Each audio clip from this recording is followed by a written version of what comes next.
Månen hang som en blegknogle over Nysted Kirke, så lavt, at det virkede, som om den var fanget i kirkens spire. Spiret tegnede sorte, skarpe streger mod himlen, som om himlen selv var blevet ridset af et usynligt våben. Kirkegårdens mure kastede lange, slæbende skygger, der krøb som dyr hen over jorden. Når nogen satte en fod på grusgangen, trak skyggerne sig sammen, som om de lyttede, som om de åndede. Gravstenene var ikke blot sten, men knytnæver af mørke, knuste minder, dækket af ukrudt, der snodede sig op mod en himmel, hvor månen kæmpede for at holde sig synlig. Vinden bar en stank af våd, gravlagt jord, og luften dirrede, ikke med stilhed, men med en skjult energi, som om jorden holdt vejret, ventede, forberedte sig på noget, der ville bryde igennem fra dybet.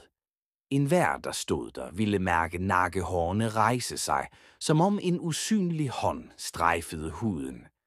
De havde altid været her. Rotterne. Ikke de små, krybende dyr, man fandt i kældre og kornlofter, men en slægt, der stod oprejst som mennesker, store som mænd, vandskabte og gamle. Deres snuder var lange og fugtige, men deres øjne og munde var skræmmende menneskelige. Når de talte, så var det med en hvislende tunge, som bare ord, der burde have været glemt. Deres krogede hænder lignede groteske spejlbilleder af menneskehænder, fingre og negle, som om naturen havde forsøgt at skabe noget velkendt og var endt i et mareridt.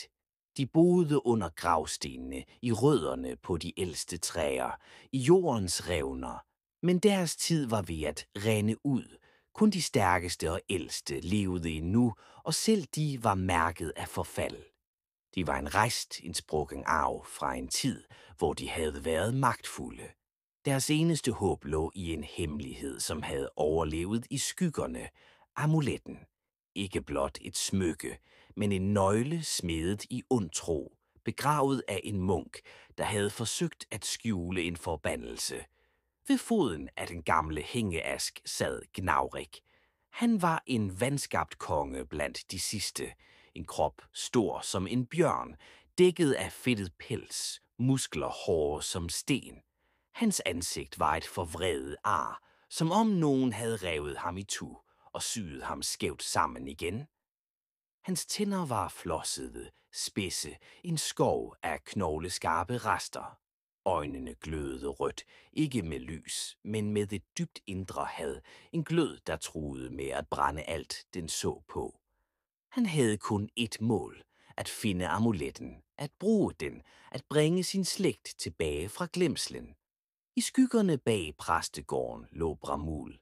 Hans krop var udslidt, men hans blik var dybt, roligt, fyldt med en viden, ingen andre bar. Hans pels var sort som sod, og i hans øjne spejlede både stjernerne og kirkegårdens flimrende skygger. Han vidste sandheden. Amuletten var ikke en skat, men en levende nøgle, født af et dødt ordens korrumperede tro. Hvis den blev samlet ved en af de ældste grave, ville sælet briste, og det, der blev forseglet, ville vende tilbage. Et væsen, hvis navn var blevet slettet af historien, fordi ingen måtte huske det. Sliphal var den mindste af dem. Hans pels var bleg, næsten gennemsigtig, og hans krop tynd, så han lignede et spøgelse mere end et dyr. Han blev hånet, jaget væk, betragtet som svag. Men Sliphal hørte ting. Stemmer i vinden, der bar ord, selv Bramul frygtede.